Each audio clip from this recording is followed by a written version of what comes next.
So I'm going to do another unisex ring with the 12 gauge artistic wire and some of the flat pattern wire from artistic wire. So I'll just take the 12 gauge wire and wrap it around a round form. Now this wire is very stiff, so you'll have to keep that in mind when you're making the ring. You might want to opt for 14 or even 16 gauge wire. So just bring it around.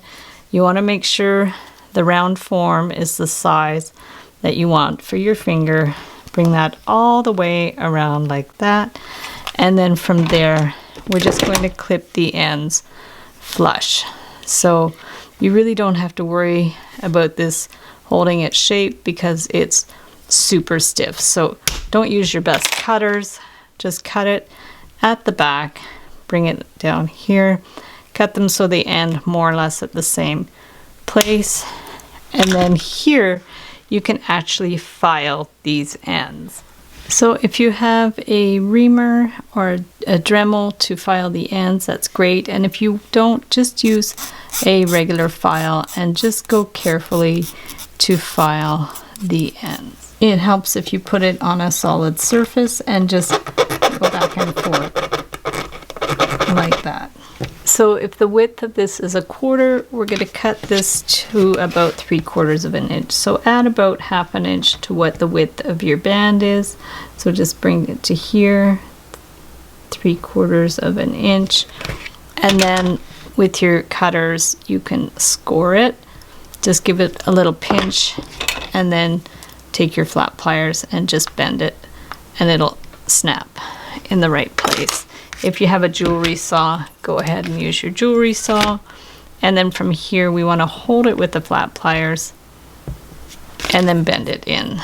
So depending on how it's easiest to hold it, just bring it in, bend it in a bit, round it out, and then hold this here, and then bring it around.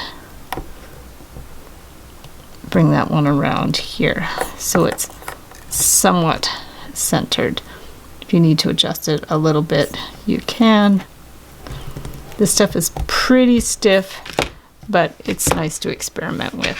So now we're going to take these and just stick that right in there, and then you want to make sure this is centered so these ends are at the back. Take our flat pliers and pinch one end in, and then we're going to go to this side, and then we're going to pinch that end in. Careful you don't cut yourself. This stuff can be pretty sharp. You'll probably want to file it a little bit. So we're just going to bring that one in here. And the idea is that these get like right beside each other. So we're going to pinch that, and then from there we can bring it on the band.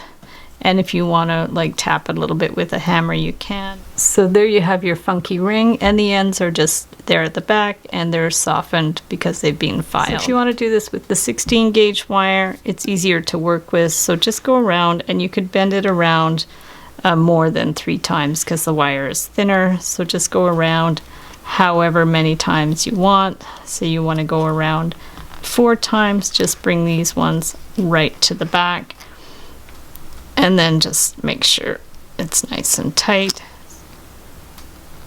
Stick all the wires in there and then just bend it around so it looks like that. And from there we can pinch in the ends. So take your flat pliers, start pinching a little bit on each side, flip it around, pinch it in. There you go. And then to finish the end, just find the center point at the back and just bend one way and then one the other way, and you can just do a simple loop. So just take that, and then if you want the loop smaller, just tug it a little bit, bend that, give it a little pinch, and the same thing here, just bend it right around, give it a little tug, clip the end, and then pinch it with your flat pliers. So that'll be the back.